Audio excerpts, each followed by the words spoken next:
on CityCast Nashville, country comedy music is having a moment in our city, and we are absolutely here for it. Nashville Public Radio senior music writer Julie Height joins us to explore the history of country comedy music, why it's suddenly getting new attention, and who you should be checking out for your next big laugh. It's Thursday, June 4th. I'm Marie Cecile Anderson, and this is what Nashville's talking about.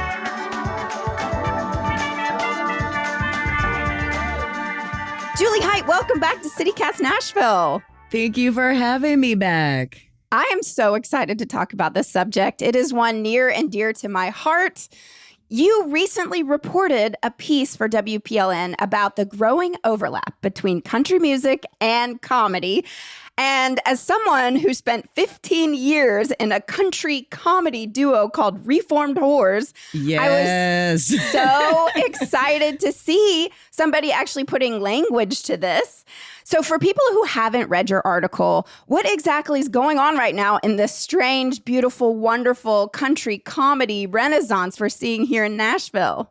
Yeah, I think Renaissance is a good word for it, or resurgence, or new wave, because comedy and humor and wit of many forms have always been part of country performing tradition.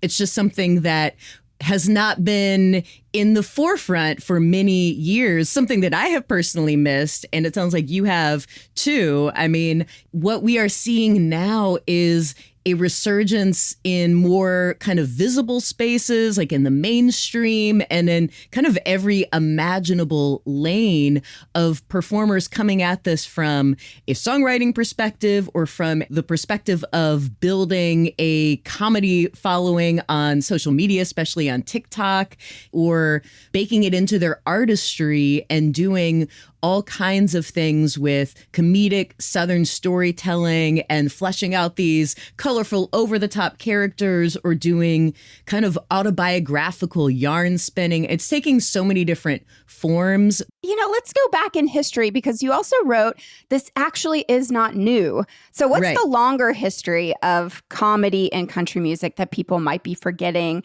Any favorites? I know I have mine. A good place to look, since it is right here in our backyard, is at the history of Grand Ole Opry performers. You can see that comedic performing has been part of the entire history of the Grand Ole Opry.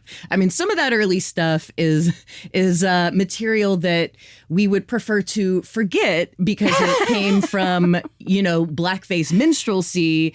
But by the heyday, the golden era of the Grand Ole Opry, there were performers like Minnie Pearl and String Bean and Grandpa Jones. They would do comedic bits, and they fleshed out these personas. And, a lot of that also carried on to Hee Haw when that show began to be produced in town, and so many artists and comedic performers would appear on Hee Haw. And then that also spilled over into songwriting. I mean, Roger Miller, who does not love Roger Miller and the really silly songs that he wrote, like You Can't Roller Skate in a Buffalo Herd, Dang Me, Chug-a-Lug.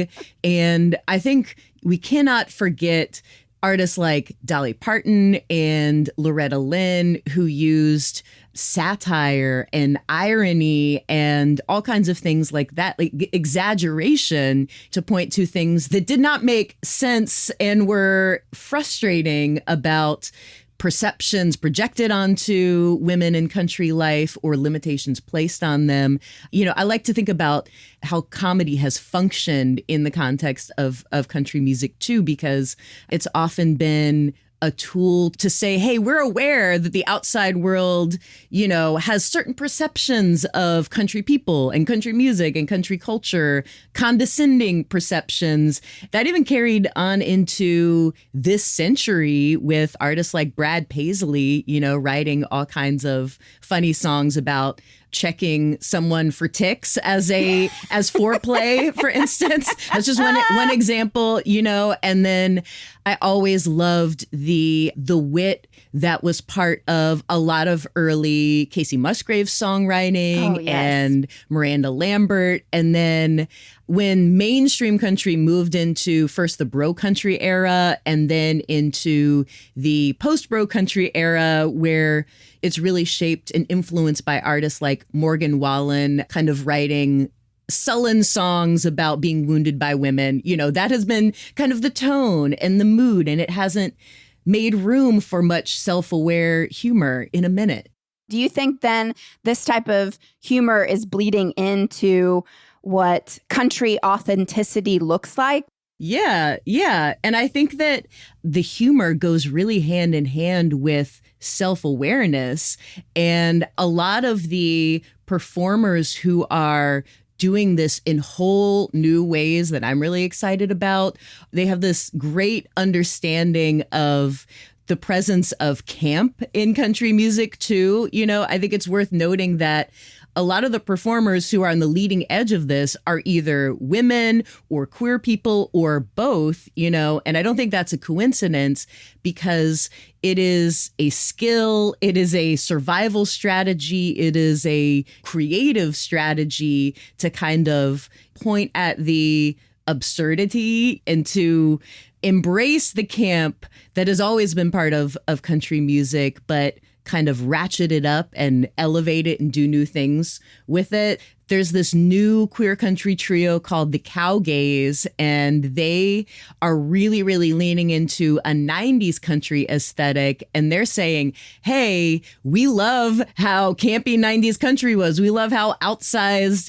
these personalities were. And they're taking that and they're saying, we're making this explicitly queer expression too. And when I was talking with them, they talked about even taking phrasing that they found funny and say like a Garth Brooks song, Two of a Kind Working on a Full House, where he did this kind of growl. He was, you know, trying to talk about like a very hot dynamic with a spouse and building a family and saying something like, if you know what I mean. So they flipped that, and they have one of the members of the Cowgays, you know, sings a line in their very on the nose new song, Hoedown, which is wordplay, obviously country wordplay. One of the members of the group, Chris Hausman, sings a line about take a ride on my tractor, if you know what I mean. It's something like that, you know. So they're, you know, that really on the nose wordplay, like I think that's a great example. I was delighted this year that someone put me in touch with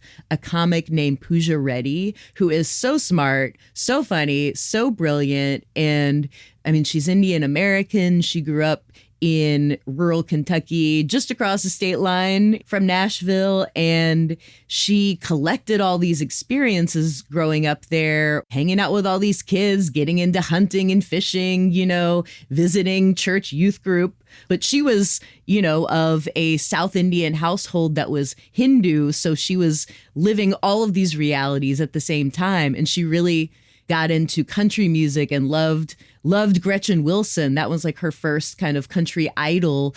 All these things, you know, made up her upbringing. And now she lives in New York. And when she tries to describe to people the world that she knows, you know, and her background, they were like, what are you talking about? They couldn't compute it. So she began to write this autobiographical comedy, and she's got this special she's been developing. I've gotten to hear bits and pieces of it, and I saw her do like a little segment of it when she was in Nashville at Zany's Lab not too long ago. But her show is called Pooja Reddy is White Trash, you know, very like ironic title, obviously. It's a cabaret show because she's writing songs for it. This way of telling her story that is so funny, and it's also reminding us, like demonstrating people contain multitudes.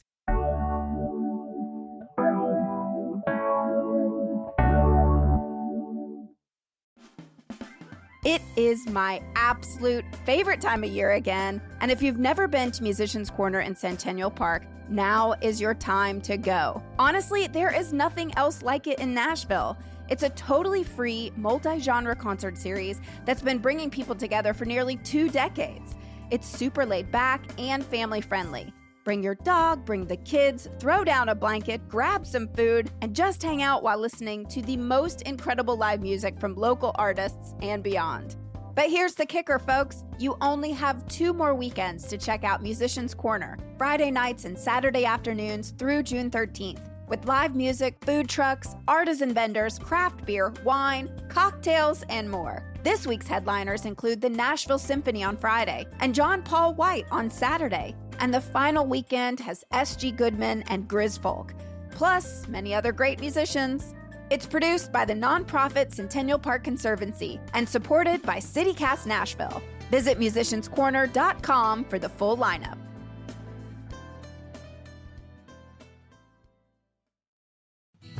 Looking for something fun and air-conditioned to do with the kids this summer?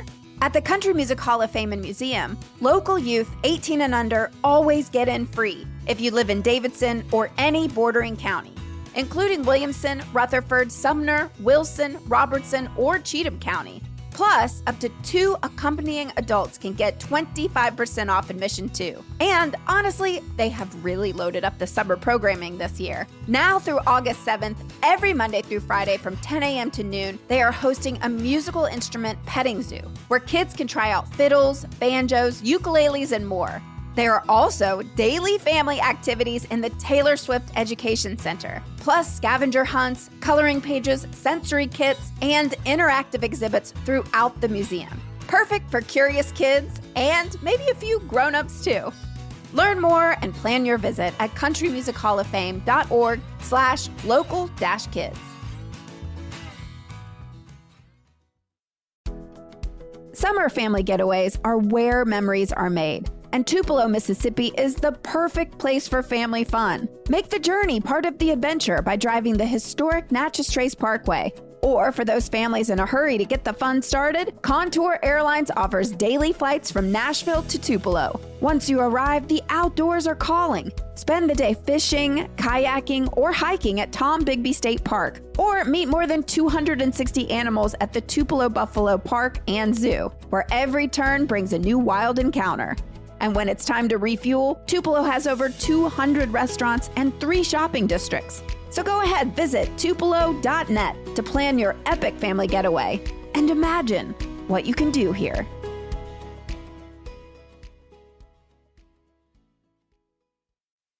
Well, what I like most about all of these comedians is that, a lot of people these days are getting very famous on the internet, on TikTok. Yeah.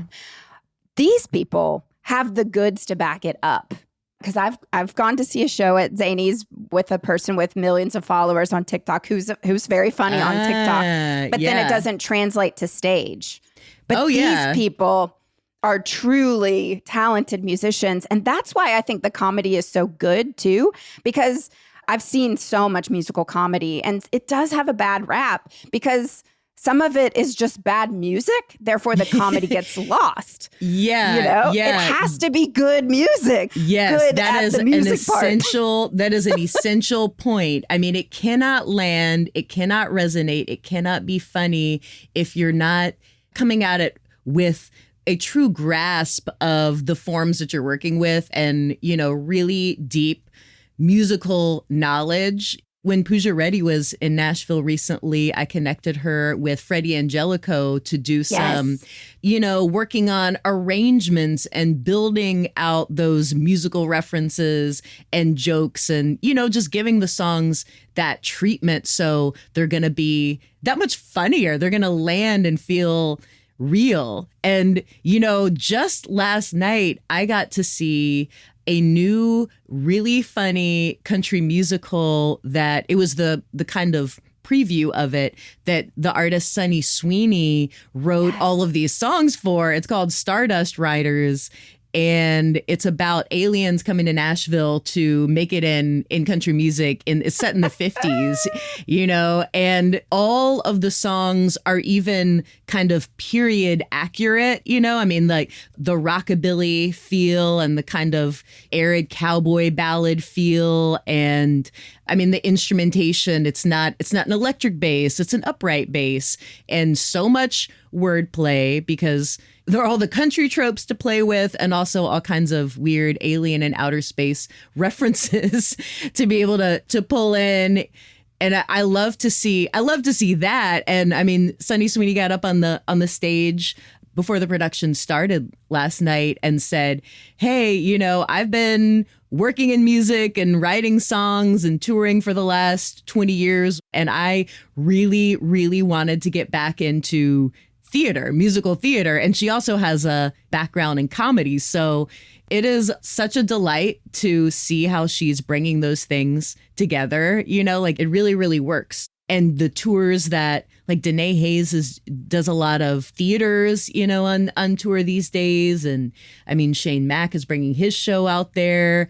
I also love seeing from artists like Hannah Dasher. She does comedy in her songs, in her cooking material alongside her music, and in a funny video series where she's talking about her grandma being a hoochie, so it's like family yarn spinning storytelling, she's placing herself in that lineage. She's looking back on things that are worth laughing about, and even seeing a Casey Musgraves get back to wit and humor in her songwriting, like Dry Spell. Dry Spell. I mean, that is a funny song. That is an even funnier video. Yes. And I think what makes it fresh too is that it's a song about female desire, woman's desire without a male protagonist. Like there is no dude in that song, like the horniness exists completely apart from there being any guy to please or seduce or anything like that, so it feels daring and real and also funny and relatable, so. I also think because that song too, like it's a traditional sounding country song. So then I think when she does hit the jokes, they just pop even more because you're kind of settled in your body, feeling comfortable listening to this type of country song that we're very aware of and feel good listening to. And then you lean in like, what is she saying? And I think that's the beauty of comedy music. In my band, we use the phrase, you can catch more flies with honey. So we would always come out in like square dancing dresses and be all pristine and feminine as possible. And then it would allow us to go as dirty as possible. And we would sing about girls pooping too and vasectomies. And then we got to open for Leonard Skinner and sing Girls Poop Too in front of like almost 20,000 people. Did you say Leonard Skinner? Did you just say Leonard at the Sturgis motorcycle rally, and they did not laugh. They revved their motorcycle engines. I mean, that is even in a way in the tradition of someone like June Carter Cash, in the way that she, as a very young performer on the Opry with her sisters, the way that she would be displaying ideal, appealing femininity of the time. But she would also just hike up her skirt and start not clogging exactly. I mean, I am a clogger, so I know that is not what she was doing. More like flat footing or buck dancing and just being silly and deliberately annoying to a lot of the men that were the straight men, alongside her comedy too. But the impulse to joke and to laugh and to use country music to do that, it's always there, even when it's not in the foreground, because I've had so many conversations with people who talk about how, there's the music that they make for public consumption, whether we're talking about artists or songwriters or whoever, but then there are all kinds of really, really funny songs that they write for catharsis and, as an outlet to amuse themselves, which is definitely, it sounds like your group also very much exists to amuse yourselves. That's what Marlene Twitty Fargo and the Twat Biscuits, we exist to amuse ourselves and others, Wait, that's yours. That's the name. That's the name What's of the show. the name again? Marlene Twitty Fargo. It's hyphenated, Conway Twitty and Donna Fargo. It's and the twat? Part of the lore. Yeah. And I'm Cousin Pussyfoot, the life coach and drummer and clogger. I mean, Marlene Twitty Fargo's life coach. But yeah, it's that you can use it to critique and satirize, which is something that we do a lot of in that show, you know, and that is something that I am hearing different performers do in different ways too. You know, I mean, you can point to things that are really, really real, really, really true that people don't want to acknowledge. You know, you can get to the subtext and the nuance, or you can kind of flip things on their heads. And I think that's part of why it is artists who are women, artists who are queer people that are really driving this moment and this movement, because it matters so much to them to develop that skill, that creative and expressive and performing or writerly or comedic skill to be able to survive, to make sense of things, to get at the truth, to critique things. It really parallels, I think, the drag tradition too. And I think that's a reason why drag sometimes surfaces in this comedy as well. And seeing that more and more, and seeing more country performers collaborate with drag performers, that makes a lot of sense to me. And I love to see it. Yeah. And it's a form of protest, too. I mean, it can get very political. Our first viral video was in response to Rush Limbaugh calling Sandra Fluck a slut, a scientist a slut. So we had a song about being called a slut. I'll put that in the show notes, folks, so you can check that out. Ooh. But I mean, it was a way to take what was happening in politics and be able to respond in a smart and funny way. And so I'm just curious, why do you think this genre is being brought to light specifically by this group of people?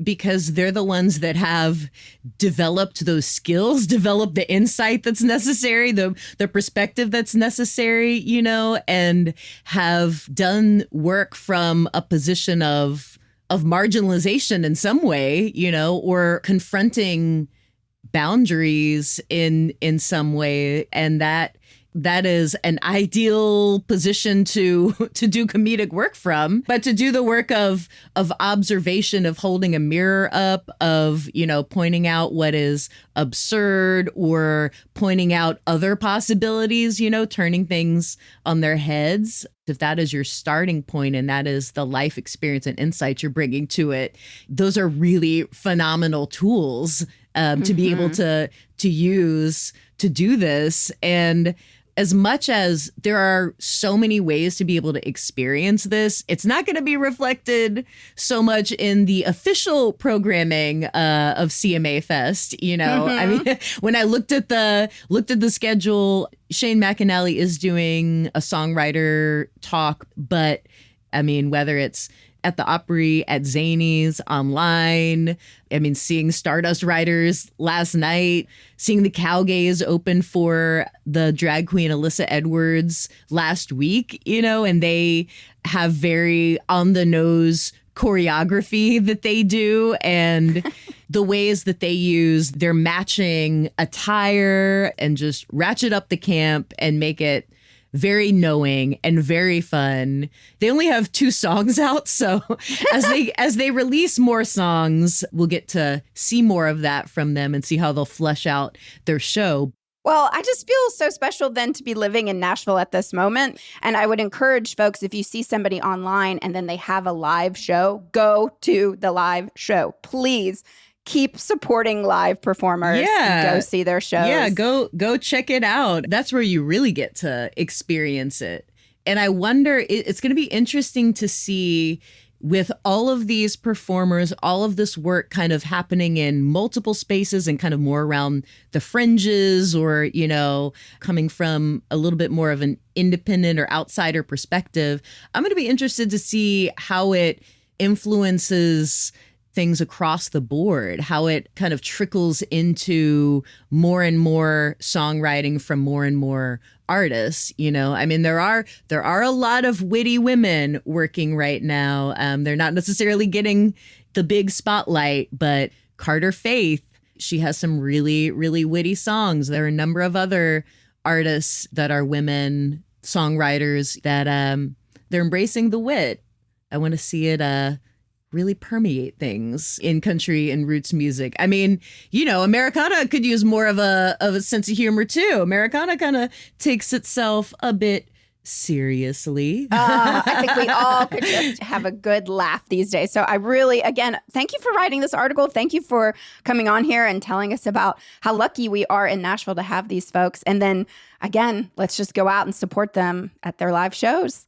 Yeah. Do you have a date for your next performance? Oh, for as well? Marlene Yes. Tweety Fargo? No. She's on a hiatus right now. Okay. All right. She's getting her act together. We're getting our we'll act stay together. tuned. That's right. We'll stay tuned for it then. Oh, well, Yeah. thank you again, Julie, for coming on. I will see you out at some shows.